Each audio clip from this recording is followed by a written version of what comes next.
Hello साथियों, आपका स्वागत है एग्री BNRB क्लासेज के ऑनलाइन प्लेटफॉर्म पे। दोस्तों, हमारे जो अभी एनिमल हस्बेंड्री की थ्योरी की क्लासेज चल रही थी, उन थ्योरी की क्लासें लगभग 15-20 क्लासें कंप्लीट हो गई हैं आपकी। तो अब उन क्लासों को एक बार रोक के हमने MCQ की क्लासें स्टार्ट की आपके लिए। जो मोस्ट इम्पोर्टेंट MCQ है वो लेके आ रहे हैं आपके साथ, और आप क्लासें ज़रूर अटेंड करें और ज़्यादा से ज़्यादा सभी दोस्तों के पास शेयर करें। मोस्ट इम्पोर्टेंट केरला से रहने वाली है और अपना रिवीजन साथ साथ करते रहे। और अभी तक आपने थ्योरी की क्लासें नहीं ली हैं तो वो क्लासें ज़रूर अटेंड करें। तो शुरू करते हैं। पहला क्वेश्चन है आपके साथ कि ऊँट में आमाशय का कौन सा भाग अनुपस्थित होता है। ऊँट का कौन सा भाग आमाशय में उपस्थित होता है, अनुपस्थित होता है। तो ये विशेष ध्यान रखना है आपको कि अनुपस्थित उपस्थित ऐसे काफ़ी बार क्वेश्चन पूछ लिए जाते हैं, तो उसकी वजह से आपका क्वेश्चन है वो गलत हो जाता है। तो पहला ऑप्शन है आपके सामने रूमन, ओमेजम, रेटिकुलम, ओबेमेजम। तो कौन सा भाग है ऊँट में अनुपस्थित होता है। तो आंसर की बात करें तो इसका आंसर है बी, ओमेजम। ठीक है, अगले क्वेश्चन की बात करें तो आप अपनी स्क्रीन पे देख सकते हो कि कौन पशु सरनी की सरनी में नहीं आता है, कौन पशुधन की सरनी में नहीं आता है। पहला ऑप्शन है गाय, दूसरा ऑप्शन है बी खच्चर, सी ऑप्शन है सुअर, डी ऑप्शन है मुर्गी। तो कौन है वो पशुधन की सरनी में नहीं आता है। तो इसका आंसर की बात करें तो आंसर है क्या है, बी मुर्गी। क्योंकि मुर्गी से आय तो प्राप्त होती है लेकिन ये पशु नहीं है इसलिए। ठीक है, अगले क्वेश्चन की बात करें तो आप अपनी स्क्रीन पे देख सकते हो कि निम्न में से कौन से अरुमंती जानवर की श्रेणी में नहीं आता है।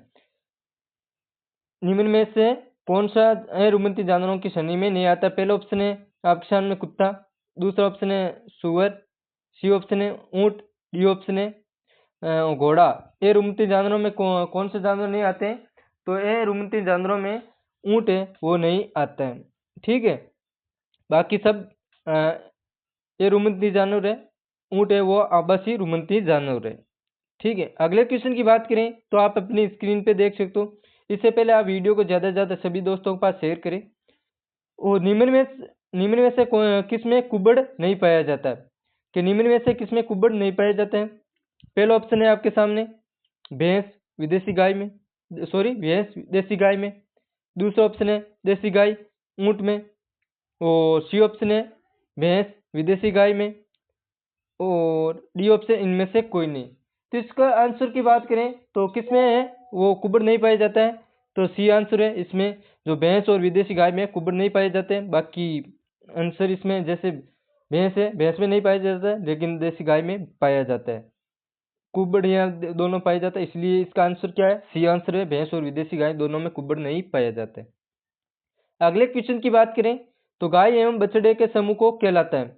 मतलब इसमें पूछना चाहता है कि गाय और बछड़े को के समूह को क्या कहते हैं। जैसे आप हमने थ्योरी की क्लास में बात की कि फुट एंड काप, या काप एंड फुट जो कऊ है उसके साथ आपके जब बछड़ों को गाय के साथ पालने को उसकी प्रक्रिया को क्या कहते हैं, ये हमने थ्योरी में क्लास में की बात की थी। वो क्लास आप अटेंड नहीं किए तो क्लास से जरूर अटेंड करें। तो इसके बाद आंसर की बात, पहला ऑप्शन है कार्प ए फुट, सकलिंग, कार्प, हेल्पर। तो कार्प ए फुट है समूह को जो गाय बछड़े को गाय के साथ पालने की। ठीक है, सकलिंग जो आप दूध निकालने की प्रक्रिया है जैसे और कार्प पे बछड़े को कहते हैं नवजात को। हिपर जो एक भी बार प्रेग्नेंट नहीं हुई उसे हिपर कहते हैं। अगले क्वेश्चन की बात करें, टीचर बुल को पाला जाता है। तो टीचर बुल को किस लिए पाला जाता है। पहला ऑप्शन है हिट का पता लगाने के लिए, कृत्रिम गर्भाधान के लिए, जीवाणु जनित रोगों का पता लगाने के लिए, इनमें से कोई नहीं। तो टीचर बुल को क्यों पाला जाता है। तो इसका आंसर है, ये बात करें तो टीचर बुल को इसलिए पाला जाता है काफी हीट की पता लगाने के लिए। इसका आंसर है वो ए ऑप्शन राइट है। अगले क्वेश्चन की बात करें तो अगला क्वेश्चन है खुरेरा का कार्य क्या है। ग्रूमिंग का कार्य क्या है, त्वचा की चमक बढ़ाना, वायु परजीवियों का नियंत्रण करना, रक्त परिसंचरण को बढ़ाना, उपयुक्त सभी। तो इसका आंसर की बात करें तो इसका आंसर है वो आपका, इसका आंसर डी होगा। क्योंकि ग्रूमिंग करने से, कुरेरा करने से त्वचा की चमक भी बढ़ेगी, वायु परजीवी का नियंत्रण होगा, रक्त परिसंचरण बढ़ेगा। ठीक है, आंसर क्या होगा इसका, डी। अगले क्वेश्चन की बात करें तो आप यहाँ देख सकते हो कि मानव द्वारा पाला गया प्रथम पालतू जानवर कौन सा है। मानव द्वारा पाला गया प्रथम जानवर कौन सा है। पहला ऑप्शन गाय, दूसरा कुत्ता, सी ऑप्शन है आपके भैंस, डी ऑप्शन है घोड़ा। तो मानव द्वारा पाला गया प्रथम जानवर कौन सा है। तो इसका आंसर की बात करें तो इसका आंसर है वो है आपका बी कुत्ता। मानव द्वारा पाला गया पहला है और घोड़ा है वो अंतिम है। ठीक है, अगले क्वेश्चन की बात करें तो आप अपने स्क्रीन पे देख सकते हो कि निम्न में से कौन सा कथन असत्य है। ये विशेष ध्यान रखेंगे, सत्य असत्य ऐसे काफी क्वेश्चन पूछे जाते हैं। पहला ऑप्शन है विदेशी गाय में कुबड़ पाया जाता है जबकि विदेशी गाय में अनुपस्थित होता है। देसी गाय में पाया जाता है, विदेशी में अनुपस्थित होता है। भैंस में कुबड़ पाया जाता है, गाय में कलर कम्बल पाया जाता है जबकि भैंस में नहीं पाया जाता है। और डी ऑप्शन है उपयुक्त सभी। तो इसका क्या आंसर होगा। ये सत्य पूछा गया है तो ये सत्य आपका डी आंसर होगा, बी आंसर होगा। भैंस में कुबड़ नहीं पाया जाता है तो इसमें पूछा गया पाया जाता है तो ये सत्य होगा ये।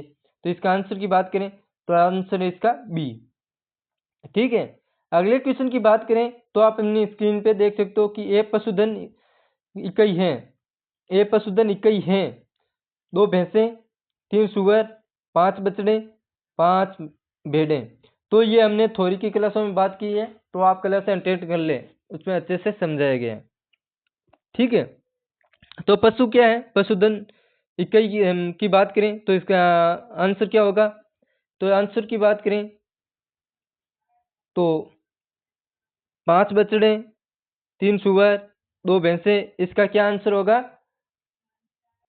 तो इसका आंसर है वो आपके डी होगा। ठीक है, 5 भेड़ें इसका राइट आंसर है।